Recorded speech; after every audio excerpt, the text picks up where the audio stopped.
അവരുടെ കണ്ണുകൾ തുറക്കപ്പെട്ടു. അവർ അവനെ തിരിച്ചറിഞ്ഞു. പക്ഷേ അവൻ അവരുടെ മുമ്പിൽ നിന്ന് അപ്രത്യക്ഷനായി. അവർ പരസ്പരം പറഞ്ഞു, വഴിയിൽ വെച്ച് അവൻ വിശുദ്ധ ലിഖിതം വിശദീകരിച്ച് നമ്മളോട് സംസാരിച്ചപ്പോൾ നമ്മുടെ ഹൃദയം ജ്വലിച്ചിരുന്നില്ലേ? അവർ അപ്പോൾ തന്നെ എഴുന്നേറ്റ് ജെറുസലേമിലേക്ക് തിരിച്ചുപോയി. അവിടെ കൂടിയിരുന്ന 11 പേരെയും അവരോടൊപ്പം ഉണ്ടായിരുന്നവരെയും കണ്ടു. കർത്താവ് സത്യമായും ഉയർത്തെഴുന്നേറ്റു, ശിമിയോന് പ്രത്യക്ഷപ്പെട്ടു എന്ന് അവർ പറഞ്ഞുകൊണ്ടിരിക്കുകയായിരുന്നു.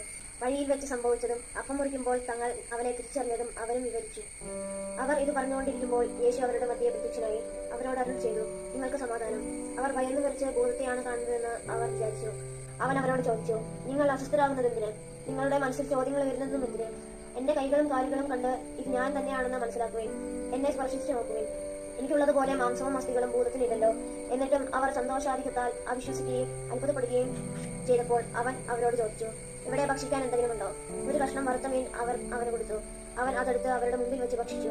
അവൻ അവരോട് പറഞ്ഞു, മോശയുടെ നിയമത്തിലും പ്രവാചകന്മാരിലും സങ്കീർത്തനങ്ങളിലും എന്നെക്കുറിച്ച് എഴുതപ്പെട്ടിരിക്കുന്നതെല്ലാം പൂർത്തിയാക്കേണ്ടിയിരിക്കുന്നു എന്ന് ഞാൻ നിങ്ങളോട് ആയിരിക്കുമ്പോൾ പറഞ്ഞിട്ടുണ്ടല്ലോ. വിശുദ്ധ ലിഖിതങ്ങൾ ഗ്രഹിക്കാൻ തക്കവിധം അവരുടെ മനസ്സ് അവൻ തുറന്നു. അവൻ പറഞ്ഞു, ഇങ്ങനെ എഴുതപ്പെട്ടിരിക്കുന്നു, ക്രിസ്തു സഹിക്കുകയും 3-ാം ദിവസം മരിച്ചവരിൽ നിന്ന് ഉയർത്തെഴുന്നേൽക്കുകയും ചെയ്യണം. പാപമോചനത്തിനുള്ള അനുതാപം അവന്റെ നാമത്തിൽ ജെറുസലേമിൽ ആരംഭിച്ച് എല്ലാ ജനതകളോടും പ്രഘോഷിപ്പിക്കേണ്ടിയിരിക്കുന്നു. നിങ്ങൾ ഇവയ്ക്ക് സാക്ഷികളാണ്. ഇതാ എന്റെ പിതാവിന്റെ വാഗ്ദാനം നിങ്ങളുടെ മേൽ ഞാൻ അയക്കുന്നു. ഉന്നതത്തിൽ നിന്ന് ശക്തി ധരിക്കുന്നവരെ നഗരത്തിൽ തന്നെ വസിക്കുകയും.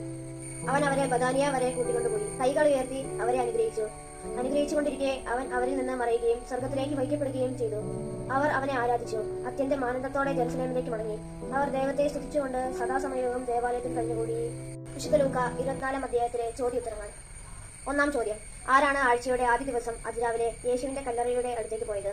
ഉത്തരം, ഗലീലയിൽ നിന്നുള്ള സ്ത്രീകൾ. 2-ാം ചോദ്യം, യേശുവിന്റെ കല്ലറയിൽ വന്ന ഗലീലയിലെ സ്ത്രീകൾ എന്താണ് അവിടെ കണ്ടത്?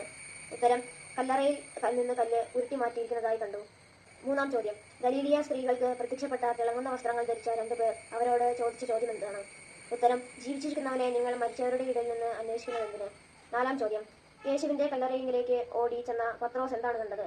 ഉത്തരം, യേശുവിനെ പൊതിഞ്ഞിരുന്ന തുണികൾ തനിയെ കിടക്കുന്നത്. 5-ാം ചോദ്യം, ഉദ്ധാനത്തിന് ശേഷം യേശു ആദ്യം സംസാരിച്ചിരുന്നത് ആരോടാണ്? ഉത്തരം, ജെറുസലേമിൽ നിന്ന് എമ്മാവൂസിലേക്ക് പോയ 2 ശിഷ്യന്മാരോട്.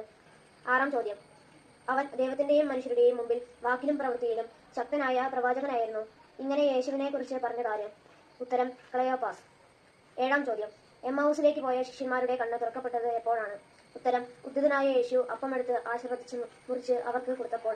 8-ാം ചോദ്യം, ഉദ്ധാനം ചെയ്ത യേശു ശിഷ്യന്മാർക്ക് പ്രത്യക്ഷപ്പെട്ട് ആദ്യം അരുൾ ചെയ്തതെന്ത്? ഉത്തരം, നിങ്ങൾക്ക് സമാധാനം. 9-ാം ചോദ്യം, ശിഷ്യന്മാരുടെ മനസ്സ് ഉദ്ധിതനായ യേശു എപ്രകാരമാണ് തുറന്നത്? ഉത്തരം, വിശുദ്ധ ലിഖിതങ്ങൾ ഗ്രഹിക്കാൻ തക്കവിധം. 10-ാം ചോദ്യം, ഉദ്ധിതനായ യേശു സഹകാരോഹണം ചെയ്തത് എവിടെ വെച്ചാണ്? ഉത്തരം, ബദാനിയയിൽ വെച്ച്.